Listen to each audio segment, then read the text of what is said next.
I think there's some of that, right? But maybe even as many as 10 seats, my Republican friends say. But there's a regional thing that's going on here. And it's the president, stupid, right? I mean, Nancy Johnson is a popular, long-term, veteran, incumbent, successful congresswoman. You know, come January, she's an ex-congresswoman. And it's not because all of a sudden she got stupid or untalented. It's because she was hitched to a very unpopular president. There may be some merit to that if Rob Simmons and Chris Shays, and those two are still outstanding. So that theory doesn't necessarily hold up. Just got some more pickups. I just want to go for Wolf. We'll be right back. Wolf? All right, Anderson. Thanks very much. We're getting 3 more projected Democratic pickups in the House of Representatives in Arizona. Jeff Greenfield, take a look at this. Randy Graff, the Republican incumbent, losing in that Arizona, the 8th district in Arizona. This is a major pickup for the Democrats. It is. Randy Graff won a primary against the candidate that the establishment Republicans wanted. He ran a very, very, very strong anti-immigration message. He won the primary. This is the Jim Colby seat. That's right. The retiring Jim Colby, the only openly gay member of the Congress as Republican, refused to endorse him. And that was a district that was looked to be in trouble for the Republicans, and indeed Randy Graff has gone down to defeat. Here's another pickup in Florida, the 22nd district. Clay Shaw, the longtime Republican incumbent, we project will lose. And that's another case of a incumbent who, when this year started, would have been on nobody's endangered list. He's as you say, a long-term incumbent. He's a relative moderate, certainly for Florida Republicans, but he has gone down to defeat. And Ron Klein will be the next United States congressman from that district, which is part of Fort Lauderdale and that whole area down in Florida. Now take a look at the 9th district in Indiana as well. This is another Democratic pickup. Yes, and it is a flip-flop-flip. Barron Hill, who lost 2 years ago by about 1,500 votes, has now reclaimed his seat by not quite the same margin, but by a very narrow margin. Indiana 9 just keeps going back and forth from Republican to Democrats. But you now see something interesting. 3 different states, 2 solidly Republican seats in 1 swing district, all going to the Democrats. And here's another Democratic pickup just coming in. New York State in the 20th district, a longtime Republican, John Sweeney, losing right now. This is a major pickup in the Northeast for the Democrats. Remember my conversation about domestic issues? John Sweeney was a very popular Republican, but the report of a police visiting the home of Congressman Sweeney, embroiled in a domestic dispute with his wife, turned that race around. John Sweeney and Kirsten Gillibrand is going to be elected the Democratic Congresswoman from New York State in the 20th district. John Sweeney, the longtime Republican incumbent, losing according to our projection. Anderson, they're getting, if they're not at 15 yet, they're almost there. Very close indeed. Amy Walter with the Cook Political Report is monitoring this all for us. What do you make of it?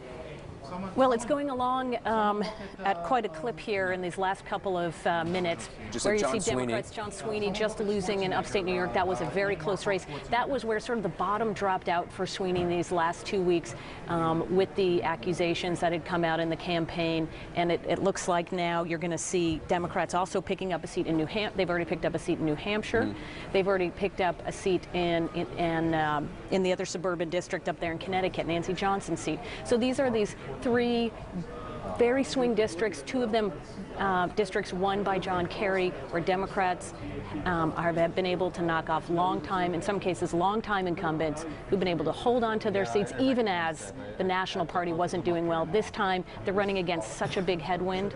Those Republican incumbents just couldn't make it. Also in Florida, Clay Shaw in Florida 22. Clay Shaw, same thing. I mean, these are long-time Republicans. They have won through thick and thin, and this is what Republicans said early on. They said, our guys are prepared, they're battle-tested, they can win these seats. The problem was they did, and some of them ran very good campaigns, but they couldn't beat the environment. Were you surprised, though, Mark Foley's seat, Joe Negron, he's conceded now, but very close race. It looks like it's too close to call, so I always expect that maybe he knows something that none of us know, that it may be just one of those races where he's seeing numbers that we can't see from here. He gets them on the ground. And let's go back to Wolf Blitzer, who has some new information about the House. Wolf? CNN projects that when all of the votes are in. All right. I think we are now ready to make a major projection in the House of Representatives based on all the projections we've made so far. It now looks like the Democrats will, in fact, win control of the House of Representatives, capturing those 15 seats they need without losing their own seats, a net a net gain of 15. We can now project that the Democrats will be the majority in the next House of Representatives. That means Nancy Pelosi will be the Speaker of the House. That means Democrats will be in charge of all of the various committees in the House of Representatives. It will represent a significant change in the balance of power between the executive and the legislative branches of the U.S. government.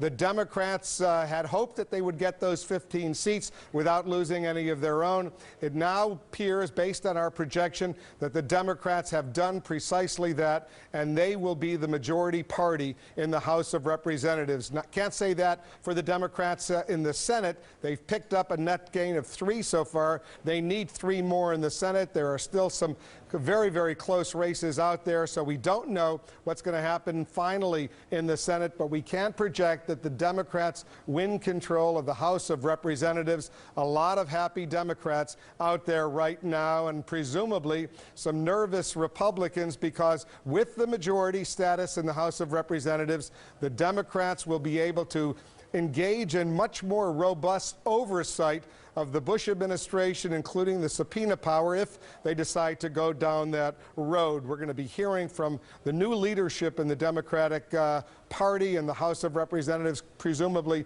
throughout the night. We'll bring you what they have to say, but we can now project that the Democrats will be the majority in the House of Representatives. Jeff Greenfield. Well, 12 years of Republican rule come to an end. What we do not know is the margin, whether the Democrats are going to be in power with 4 or 5 seats or 10 or 15 seats. That can make a huge difference. Nancy Pelosi has already said that in their first, not 100 days, I think, but almost 100 hours, they are going to offer a specific series of proposals. They look to me to be very focus group tested for maximum appeal. Raising the minimum wage, implementing the 9/11 commissions, stem cell research, making it possible for the federal government to negotiate for lower prices on prescription controls. And they are saying, in no uncertain terms, no, we are not interested in impeachment. We are interested in a middle-class agenda. The interesting question, Wolf, is when you look at the Democrats who will take over committee chairs, these are some of the old liberal lions in the House. And for weeks, Republicans have been saying, do you really want Charlie Rangel of New York running the Ways and Means Committee, which does taxes? Do you really want John Conyers at the Judiciary Committee? Do you want Nancy Pelosi from San Francisco, which is a code word that I think has a pretty clear meaning of extreme liberal? Do you want her running the Congress? Well, that's what we're going to have. And one more quick point, when these moderate conservatives come in... All right. Okay. All right, hold that thought.